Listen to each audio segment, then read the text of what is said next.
Alright, well, it's raining. My head's pounding, my ear is ringing, and my blood is boiling, so I decided to go for a walk before I end up cursing off my obnoxious neighbors who feel the need to talk on the phone loudly,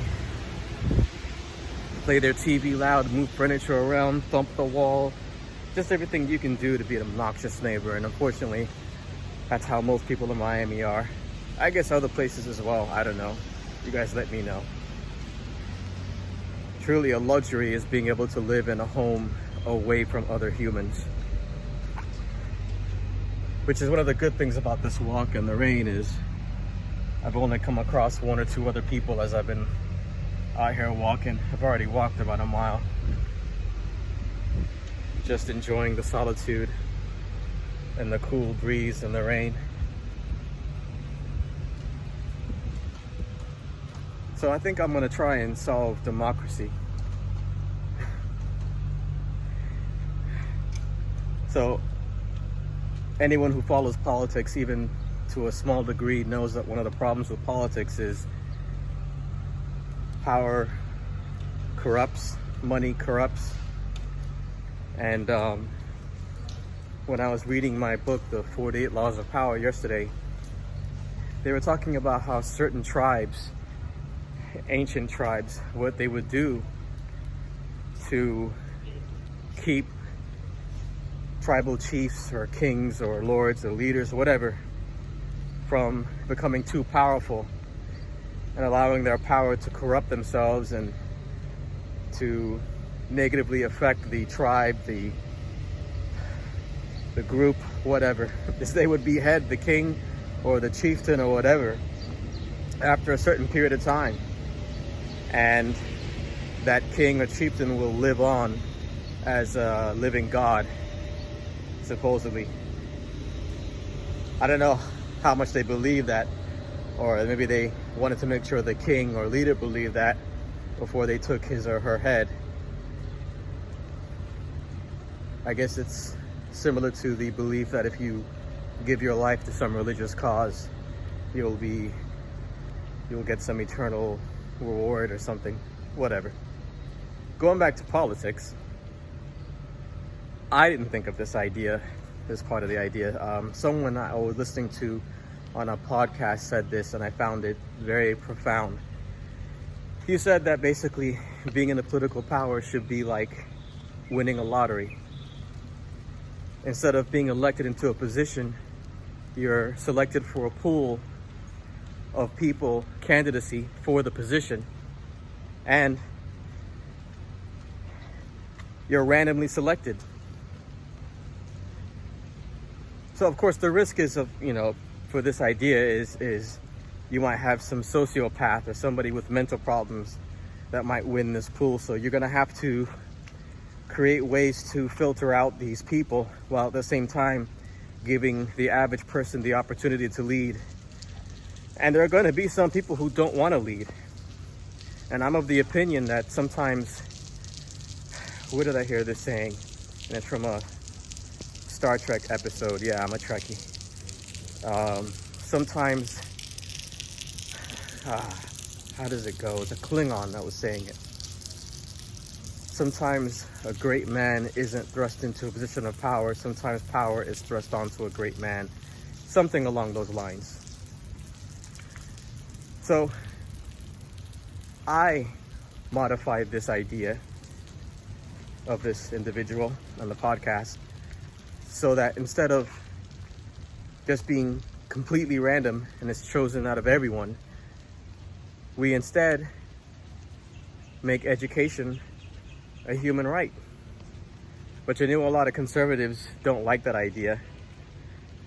In all honesty, I would love to conversate with a conservative and ask them why they disagree with that idea, why education shouldn't be universal or affordable for everyone. My opinion, whatever judgment, whatever excuses they give me, if you think that education shouldn't be an opportunity given to everyone, then you clearly want to make sure that a good quality education can only be given to those who can afford it. And those who take out loans so that they can afford education, you're adamant that they have to pay that back.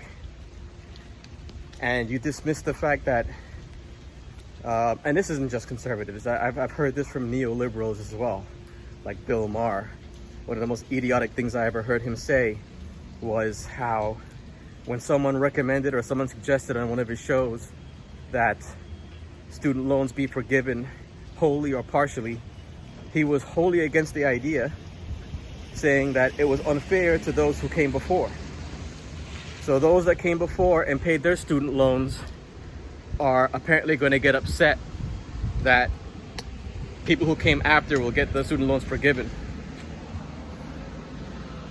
I find that asinine. It's like if you're a freshman and you're bullied, and then now that you're a senior, if your school comes out with some serious laws against bullying or implements something that prevents anyone from being bullied in the future, you're gonna get upset. Why? Because you were bullied? I know that's a weird example, but that's my point. It just seems asinine. It doesn't negatively affect you in any way if student loans are forgiven for other people, even though you paid yours. But why in the world would you be upset about that? Whatever. I'm not gonna even argue that side of the politics. It's just stupid. I feel that everyone should have a right to a good education. How that can be an ill effect to a country is beyond me. A smarter society is a better society. A more educated society is a better society. And anyone who would argue to the opposite must want that society to be suppressed or ignorant for some ulterior motive. So, education is a right. Everyone has some modicum of common sense, and the education system needs to be modified. I mean, I have to bring that up because I'm like $30,000 in debt for student loans, and I have to say about 50% of the things I learned when I was in school was complete nonsense. And it's so actually I would say like 60% was so much nonsense that I question, I doubt, or I have regrets, I should say, about going to school and getting my degree. Because, to be honest, as a personal trainer, nobody gives a damn that I graduated magna cum laude while working a full-time job, and I did better than most of my classmates. Nobody cares about that. They just care about how good I look, and because people are shallow. Now, if I was a doctor, yeah, they would want me to have a degree, and it might make them feel better if I said that I got my PhD from Harvard University or something. I don't know. But people should be taught how to think critically. People should be taught how to not just retain information, but process information in a way that helps them resolve or solve problems. Problem solving. But whatever. So let's assume that education's free. Everyone is able to get basic education. And instead of being elected into a position, you're put into a pool or a lottery so that you get randomly chosen to be a leader. And this could be local, this could be state, this could be federal. Now, as far as the presidency, I haven't thought that far ahead. It's such a powerful position that I don't know if anyone just randomly being picked should be put in that position. But let's just focus on state and local for now. So you were randomly picked into a position.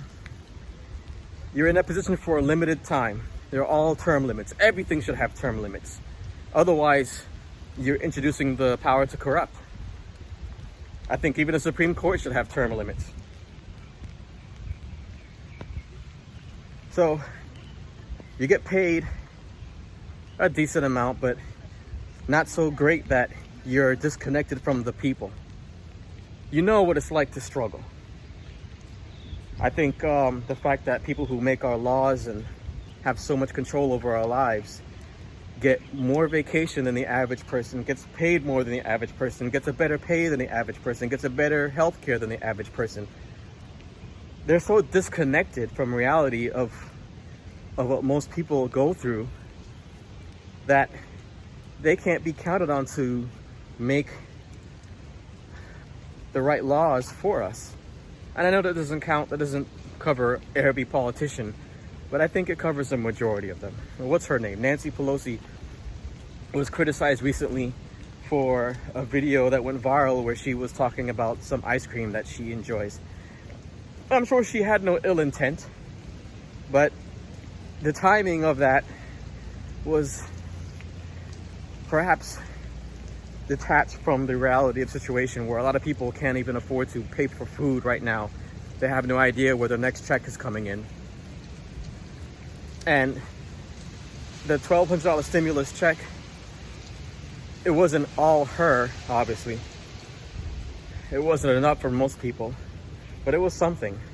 But I feel that if it was left up to the Republicans completely, there wouldn't be any stimulus check at all. So I don't want to make this a thing against liberals, but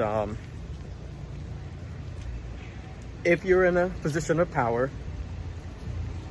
but your power is limited, your time in that position is limited, I think it would keep you planted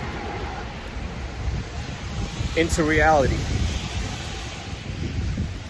There wouldn't be an opportunity for you to be disconnected from the people. So,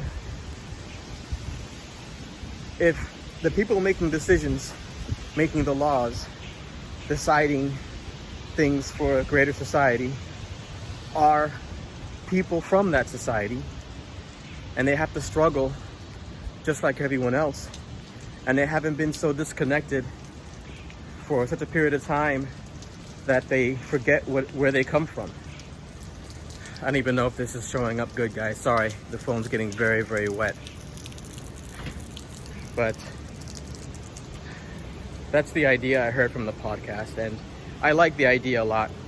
I mean, it's never going to happen, because one of the first rules about being in a position of power is that you don't allow your power to be taken away from you.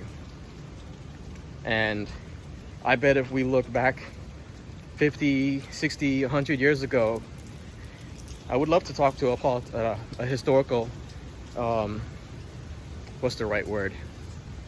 I can't think of it, but somebody who studies politics throughout history and understands the minutiae of the laws